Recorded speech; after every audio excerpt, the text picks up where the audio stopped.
সংশোধনাগার থেকে ছাড়া পেয়েছেন আরাবুল ইসলাম, আর তারপরেই তার পাশে এসে দাঁড়ালেন নওশাদ সিদ্দিকী।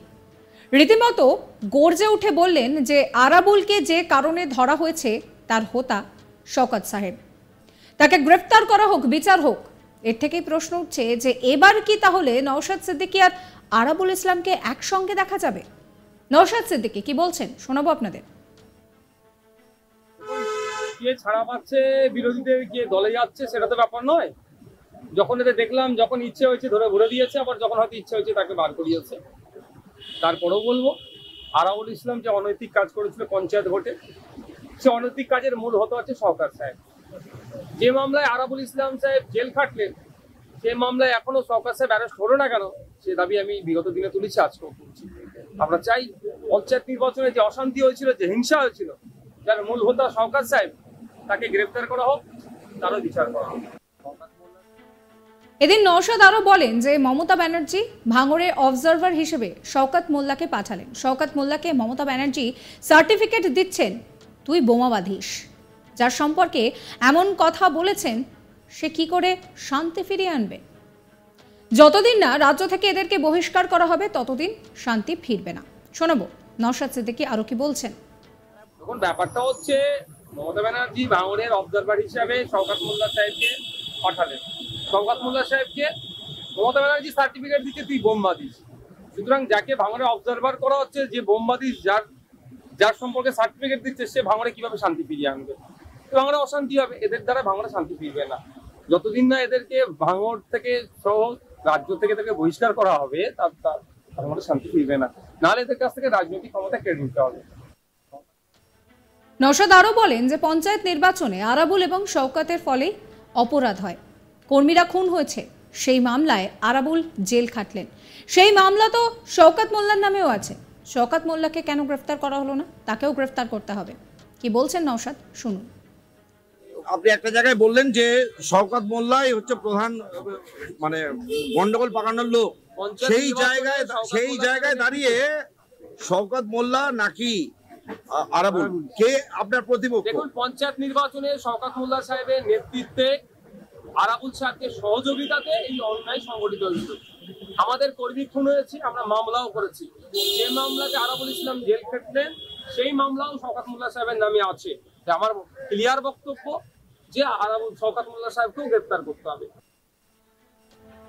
এদিকে জেল থেকে ছাড়া পাওয়ার পর আরাবুলের মুখে শোনা গেল মমতা ব্যানার্জি এবং অভিষেক ব্যানার্জি সুস্থ থাকুন এই কথা বলতে, আর তাতেই গুঞ্জন শুরু হয়েছে। হঠাৎ এভাবে কেন সুস্থতা কামনা করলেন তিনি? এখানেই শেষ নয়, তিনি বলেন যে আমাকে তো তৃণমূল করতেই হবে। আবার বিজেপি বা আইএসএফে তিনি যোগ দেবেন কিনা সেই প্রশ্ন করা হলে তিনি এড়িয়ে যান। এই বিষয় নিয়ে নওশাদ সিদ্দিকী কি বলছেন শোনাবো। শওকত মোল্লা সাহেবের নামে অভিষেক বাবুর জয়ধ্বনি থাকবে, আরাবুল সাহেবের নামে অভিষেক বাবুর জয়ধ্বনি থাকবে, মমতা ব্যানার্জির জয়ধ্বনি থাকবে, এটা তো স্বাভাবিক। যদি আরাবুল সাহেব অন্য কোনো দলের নেতাদের নামে জয়ধ্বনি দিতেন, সেটা একটা কন্ট্রোভার্সি ছিল, সে বিষয়ে মন্তব্য ছিল। উনি ওনার যে দলে আছেন, কি দলনেত্রীর নামে, দলের নেতার নামে জয়ধ্বনি দেবেন। কিন্তু অবজারভার জেলে থাকাকালীন, অবজারভার আরাবুল ইসলাম জেলে থাকাকালীন তার বিরুদ্ধে একাধিক কথাবার্তা বলেছেন। দেখুন, এবার বার হয়েছে, সত্যতা জানা যাবে। আর আরাবুল সাহেবের কাছে জানতে পারা যাবে যে ব্যাপারটা কি, আপনারা জানবেন। আপনি তো সত্যতা, আপনি তো আরাবুল ইসলামের প্রসঙ্গে ভাঙড়ে নতুন করে অশান্তির সূত্রপাত হতে পারে। আমি কোনো সময় চাই না ভাঙড়ে অশান্তি। আমি ভাঙড়ের বিধায়ক হিসাবে আমি সবসময় চাই ভাঙড়ে শান্তি থাকুক। যখন ভাঙড়ে তৃণমূল কংগ্রেসের গোষ্ঠীদ্বন্দ্ব হয়েছে, তখনও বলেছি যে ভাঙড়ে শান্তি থাকুক। যখন আইএসএফের কর্মীদের হত্যা করেছে, তখন আমি আমার কর্মী সমর্থকদের বলেছি শান্ত থাকুন, ভাঙড়ে শান্তি রাখতে হবে। এবং আপনারাও দেখিয়েছেন, যখন ভোট পঞ্চায়েত নির্বাচনের প্রাককালে আমি মমতা ব্যানার্জি মহাশয়কে আমি প্রস্তাব দিয়েছিলাম, ভাঙড়ে শান্তির জন্য যদি চান, আমরা সমস্ত পঞ্চায়েতের প্রার্থী তুলে নেবো, ভাঙড়ে শান্তি চান প্রতিষ্ঠা করবো। কারণ আমি ভাঙড়ে শান্তির জন্য সবসময় আছি, আজকেও বলবো ভাঙড়ে শান্তি। জেল থেকে ছাড়া পেয়েছেন আরাবুল ইসলাম। তিনি পরিষ্কার জানিয়েছেন যে তিনি অসুস্থ। এই পুরো বিষয়টা নিয়ে তিনি ভাবনা চিন্তা করবেন এবং তারপর তিনি নিজের মতামত জানাবেন। এই পরিস্থিতিতে আরাবুল ইসলামের পাশে দাঁড়ালেন নওশাদ সিদ্দিকী।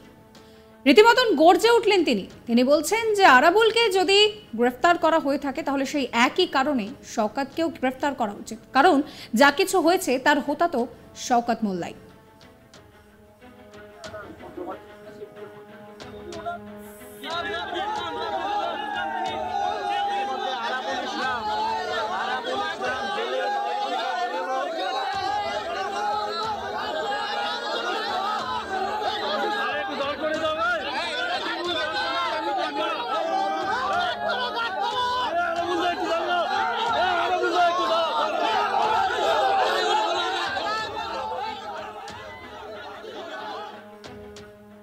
তিনি বলছেন যে গ্রেফতার করা হোক শওকত মোল্লাকে।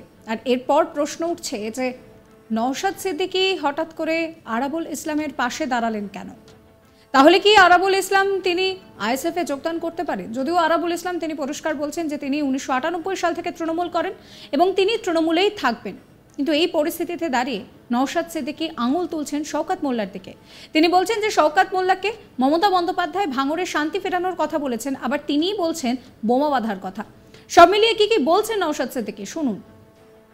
দেখুন, কে ছাড়া পাচ্ছে, বিরোধীদের কে দলে যাচ্ছে সেটা তো ব্যাপার নয়। যখন এদের দেখলাম, যখন ইচ্ছে হয়েছে ধরে ভরে দিয়েছে, আবার যখন হয়তো ইচ্ছে হয়েছে তাকে বার করিয়েছে।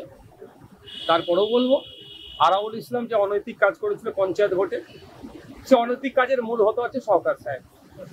যে মামলায় আরাবুল ইসলাম সাহেব জেল খাটলেন, সে মামলায় এখনো সরকার সাহেব অ্যারেস্ট হলো না কেন, সে দাবি আমি বিগত দিনে তুলেছি, আজকেও তুলছি।